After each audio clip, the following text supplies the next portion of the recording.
สิกรรมอยู่บ้านนั้นเจ้าเมืองอยู่เมืองนั้นกลุ่มนั้นบ้านนั้นบ่ได้กวดได้กล้าบอกว่าการผลิตแต่ละปีแต่ผลิตอีหยังแหน่ปลูกอีหยังแหน่ดินในเนื้อที่ภาครัฐมอบดินให้อำนาจการปกครองเดี๋ยวนำใส่คือแนวใดอันสองนี่ยาฟินนี่ที่เขาจะปลูกเดียวนี่ข้าพเจ้าสรุปกับบ่จือคักบันไดประมาณ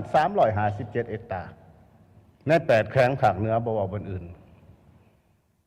บางสุดก่อนข้าพเจ้าก็ได้เว้าแล้วว่ากสิกรรมอยู่บ้านนั้นเจ้าเมืองอยู่เมืองนั้นกลุ่มนั้นบ้านนั้นบ่ได้กวดได้กล้าบอกว่าการผลิตแต่ละปีแต่ผลิตอีหยังแหน่ปลูกอีหยังแหน่ดินในเนื้อที่ภาครัฐมอบดินให้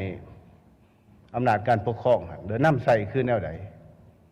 บัดนี้บ่อนปลูกที่จอมผู้พุ่นพวกเฮาแล้วบ่มียนต์บ่มีญาติในตำรวจบ่มีบ่อน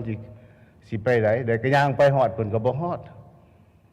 ก็เป็นสิทธิ์ของแขวงของเมืองหั่นแหละข้าพเจ้าคิดว่าหลายแต่ว่าพวกข้าพเจ้ายังกับทหารนี่พากันไปเลาะทำลายอีกได้200กว่าเฮกตาร์ยังเหลือ100กว่าเฮกตาร์เนาะไปบ่ได้ไปบ่ถึงนั่นล่ะอันนี้ขอให้ทั้ง